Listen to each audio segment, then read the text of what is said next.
हाँ, उसके बाद में हम डिस्कस करते हैं Robert browning.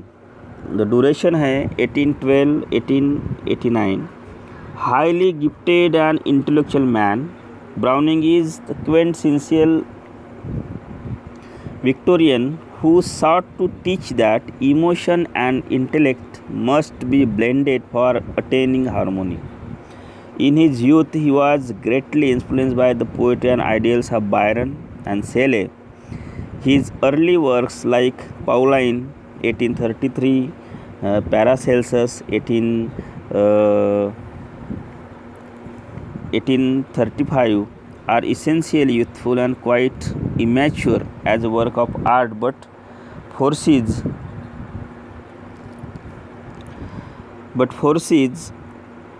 many of the traits that were to develop later with his growing maturity as a poet and dramatist. This was followed by Sardello in 1840 and long poem in blank verse, and this was not well received and gained plenty of criticism. So Robert Browning is concerned, the duration of Robert Browning is 1812 to 1889. A highly gifted and intellectual man. Browning is क्विंटेसेन्शियलचा अर्थ होतो की त्याचं एक त्याला मूर्तिमंत उदाहरण आपल्याला जसं म्हणता येईल की उसका एक नमूना है, उसको क्या बोलते, उसका एक बेस्ट एग्जाम्पल अगर बोलते हैं तो वो विक्टोरियन पीरियड का तो हम रॉबर्ट ब्राउनिंग के बोल सकते हैं। Who sought to teach that, उन्होंने क्या सिखाया है, emotion and intellect. Emotion, that is emotions are arouse from our heart, but intellect are aroused from our brain. So if we want to do anything good, as far as the motto of Victorian poetry is concerned, they believe in the art for women's sake, art should be give some morals to the society. Means with the help of art we should not only amuse the society, we have to give some moral lesson to the society that may help them to achieve something in their life. So as far as this particular tendency is concerned, so we get that expressed in the work of Robert Browning.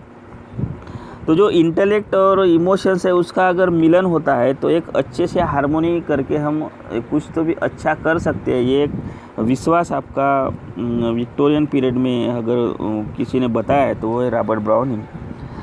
In his youth he was greatly influenced by the poetry and ideals of Byron and Shelley. Byron और Shelley, ये जो these two poets belongs to romantic age and he was greatly influenced by them. His early works like Pauline, उनका जो पहला work है जो कौन सा है, पाउलिन, अंडरलाइन करना है आपको या लिख के रखना है, 1833, Paracelsus 1835 are essentially youthful and quite immature. ये जो दो भी है बहुत पहले लिखे गए हैं, फिर भी ऐसा लगता है कि वो यूथफुल है और क्वाइट इमेच्योर भी है as a work of art, but foresees the many traits that were to develop later with his growing maturity. पर हम अगर उनके लेटर वर्क्स अगर देखते हैं तो ये उनका एक प्रीवियस पार्ट था, ऐसा हम सोच सकते हैं। जो बाद में हम देखते हैं कि उनका ड्रामेटिक मोनोलॉग जो उन्होंने डेवलप किया है वो एक अच्छे से ड्रामेटिस्ट थे, अच्छे से पोएट, एक मेजर पोएट करके वी आर कंसिडरिंग हिम। सो ये सब लेटर ट्रेट्स जो है हम उनके पहले जो दो पोएम्स आए पाउलिन और पैरासेल्सस, उनको थोड़ा देख के हम बोल सकते हैं। उनके बाद में this was followed by Sordello in 1840। उनकी नेक्स्ट पोएम आई थी long poem in blank verse. Blank verse you know very well. Blank verse means the IMP pentameter line without rhyming together.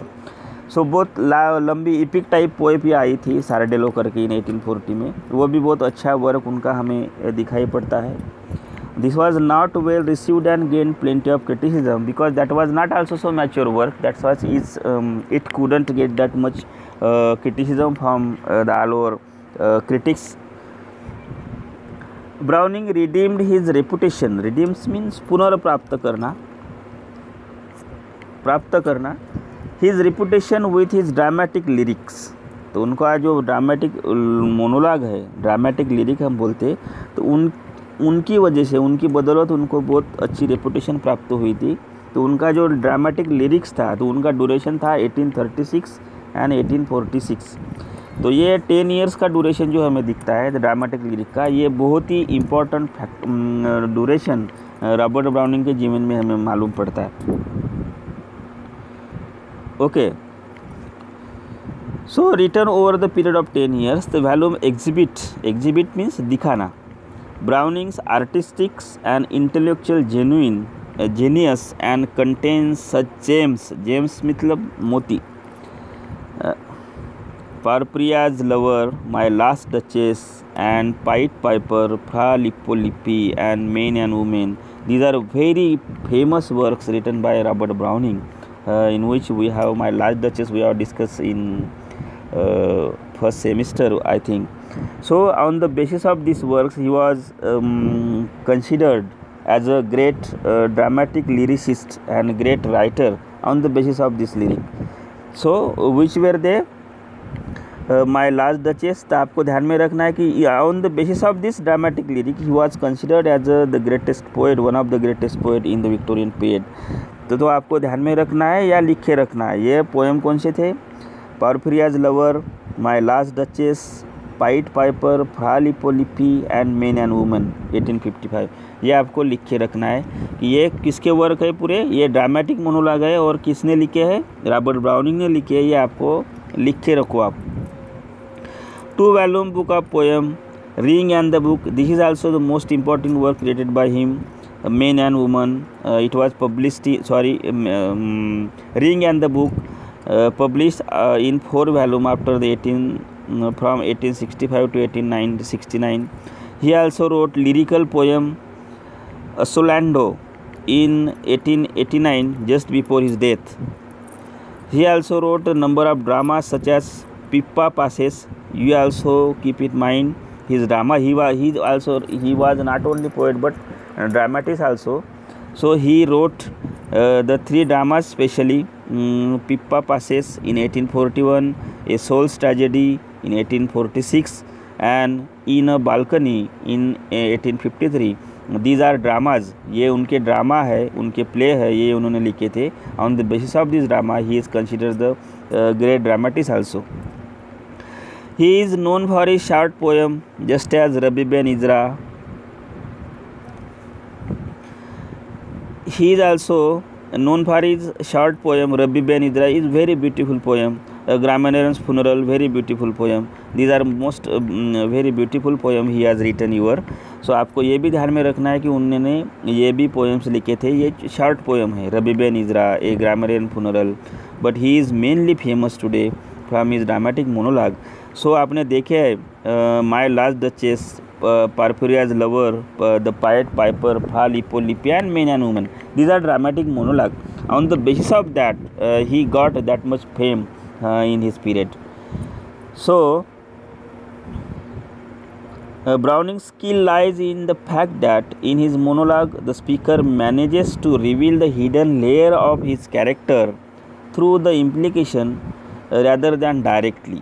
हाँ, तो हमने जो पढ़ा है dramatic monologue my last duchess, तो इसमें से जो स्पीकर रहता है उनके इनर सेल्फ क्या है, उनका इनर हिडन कैरेक्टर क्या है, hidden layer of his character are revealed rather than directly through the implications. जैसा हमने माय लास्ट डचेस हमने देखे हैं, तो उसमें हमने डिस्कस किया है कि जो वो हस्बैंड रहता है, वो ड्यूक रहता, तो वो अपना ड्यूक अपने डचेस का यानी उनके वाइफ का मर्डर करता है. क्यों? क्योंकि वो बहुत ही हंसती थी, सबके साथ में बोलती थी. She was not only my moon, she was everybody's moon. इसका मतलब उसका ये कहना था कि उन्होंने सिर्फ मुझे देख के ही हंसना चाहिए, लेकिन वो एक आधे नौकर को भी देख के हंसती थी. तो on the basis of that only he murder his wife. तो इससे हमें ये पता चलता, वो डायरेक्टली ये नहीं बताता कि I am jealous, I was jealous about my wife. तो हमें वो डायरेक्टली नहीं बताता. जब हम वो पोएम पढ़ते हैं, वो बताता है कि उसका मैंने मर्डर क्यों किया, तो वो हमें पता चलता है कि he was jealous, he was weak minded. तो ये इनर जो लेयर ऑफ है, अच्छा ऐसे वो क्या हमें एक्सप्रेस होते हुए दिखते हैं, rather than directly. that inner layer of her character, his character or her character are revealed indirectly with the help of dramatic monologue. This is very beautiful poem, a very beautiful poem, My Large Duchess and other dramatic poem that we have to keep in mind. Then the subtle use of word to convey the action and scenes allow the reader to have glimpses of underlying nature and intention of the speaker. So हमने एक ही poem उनकी पढ़ी है first semester में, my large duchess, वो आप एक बार पढ़ेंगे तो आपको और पता चलेगा कि कैसे उसके डायरेक्टली वो नहीं बताते, लेकिन हम उनको पढ़ते उनका कैरेक्टर हमें पूरा पता चलता है कि वो कैसे थे, उनका कैसा था. तो ये जो स्किल है ये यूनिक हमें रॉबर्ट ब्राउनिंग में देखने को मिलती है. An excellent example of his technique is My Large Duchess, in which the sinister nature of the Duke comes through in spite of his civilized and cultured speech. We have seen while discussing that particular poem in this class, Browning successfully exploited this form to explore the psyche of his character. The Browning dramatic monologue is very much liked by the other people because that is used, the dramatic monologue used to express the psychic character of that particular protagonist indirectly. While we peep into that character, we get the glimpses of the inner self of that particular protagonist. This is very beautiful style that was developed by Robert Browning. On the basis of that, he was considered the great poet in his period. So Browning successfully exploited this form to explore the psyche of his character. He attempted to understand and justify the mysterious working of divinity through his poem. Development of Browning's poetry can be traced across three stages. First, as an advocate of love, then youth, as can be seen his poem like Two in Campagna, Natural Magic, and then there is Browning who delved into the human mind and experience. Finally, there is Browning who believes in the greatness and immortality of human soul. तो आपल्याला ब्राउनिंगचं जेव्हा हम browning के बारे में सोचते हैं तो उनका पूरी कारकिर्द, उनका पूरा ड्यूरेशन हम 3 भागों में हम उसको बांट सकते हैं. पहला जो था एकदम youthful stage, can be trace across 3 stage. The first was advocate of love and youth. जैसे हम उनके शुरुआती के पोएम देखते हैं तो he was very advocate of the love and youth. Then in middle age we have seen that natural magic. Then there is Browning who delve into human mind and experience. Then next stage हमें दिखती है middle stage, we can say the how human mind can work, human psyche can work. This is the middle stage that we get through his dramatic monologue. And finally ultimately we get her developed stage, and that he believes in the greatness and immortality of soul. जब human soul, मानव की आत्मा जो है कैसी immortal है, कभी मरती नहीं, और उसके बारे में हमें कैसे सोचना चाहिए, how to develop that immortal soul, how to greatness. He believes in greatness and immortal of human soul. तो वो भी हमें उनके पोएम में या ड्रामा में हमें दिखने को मिलता है. तो ऐसे 3 स्टेजेस में हम उनके कारकिर्द विभाग सकते हैं. लेकिन आपको सिर्फ ध्यान में ये रखना है कि उनके मेजर वर्क्स कौन से हैं. उनके मेजर वर्क्स में हमें दिखते हैं कि पहले जो है ड्रामेटिक लिरिक, उसके पहले जो है पाउलिन और पैरासेल्सस, उसके बाद में डायरेक्ट ड्रामेटिक लिरिक्स है, उसमें है my large duchess, pied piper, Fra Lippo Lippi, men and women. On the basis of this only dramatic monologue he was considered the great writer at this period, dramatic monologue. Then उन्होंने कुछ dramas भी लिखे हैं. उनका वो है Pippa passes, soul's tragedian in balcony, and उनके कुछ शॉर्ट पोएम हैं Rabbi Ben Ezra, a grammar and funeral, very short poem but very beautiful poem. And हम उनके जब देखते हैं तो my large duchess is very beautiful poem we are discuss. तो आपको ये पूरे वर्क जो है उनके लिख के रखना है कि रॉबर्ट ब्राउनिंग के कौन से वर्क है, उनके कौन से पोएम उन्होंने लिखे हैं, कौन से ड्रामेटिक मोनोलॉग है और कौन से ड्रामाज उन्होंने लिखे. बस यही आपको ध्यान में रखना है.